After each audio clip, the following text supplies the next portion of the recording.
Iran has arrested some 14,000 people in its brutal crackdown on protests over the past 2 months, according to UN figures. Tehran says that more than 40 foreign nationals are among them.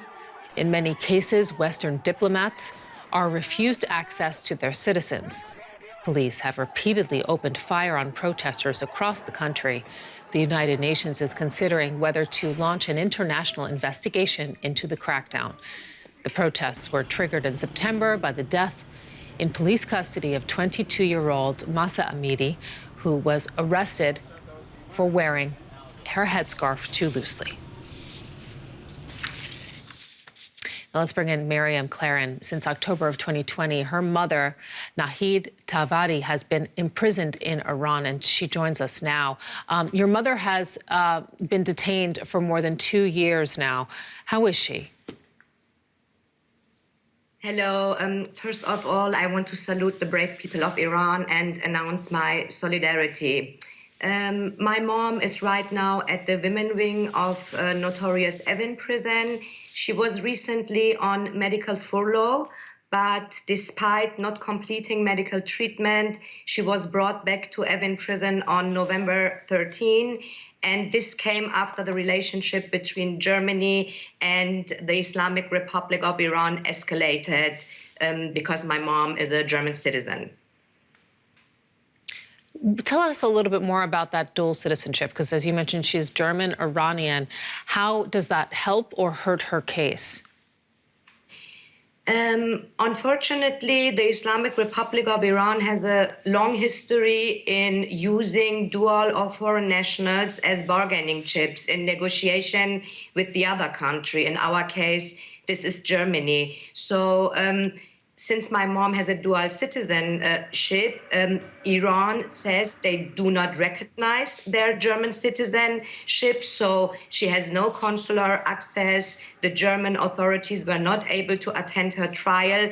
But on the other hand, when it comes to their benefits and they want to negotiate, they use the dual and foreign nationals to get some kind of things from the Western governments. This can be some business relation that gets better, or in some cases we saw prisoner swaps, or even money has been paid for the prisoners.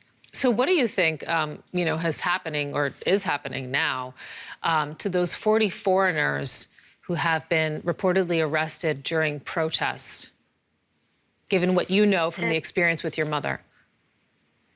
First of all, let me say it clear that I think we should always see the big picture, because as you mentioned before I start speaking, more than 40,000 people have been arrested. But it's very concerning that more than 40 foreign or dual nationals has been arrested during this time, because this means that the Islamic Republic of Iran is preparing new hostage cases. I don't know if they are going to hold them all, but I'm sure that they are not going to be freed without any negotiation. And I think what we saw in the case of my mother and in the case of other dual nationals or foreign nationals is that they are always being treated more security. For example, they will never get out of bail before they go to their trial. They have all very long solitary confinement.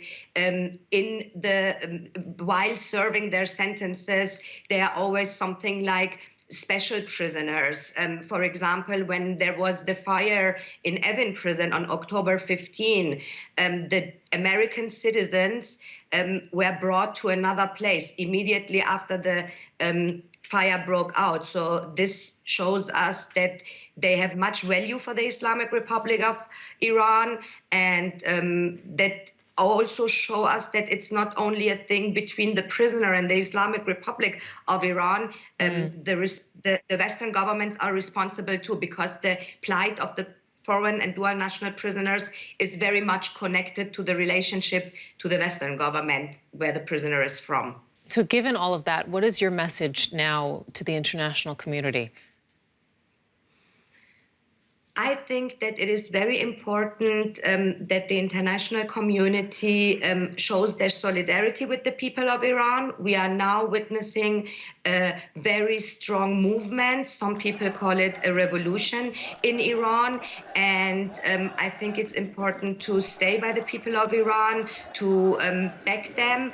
And of course, the current situation may be bad for the foreign or dual nationals. As I said, my mother was brought back to Evin prison 24 hours after our German chancellor did a statement on Iran. But I think it is more important to get Iran free. And when Iran is free, I think the dual foreign nationals will be freed too.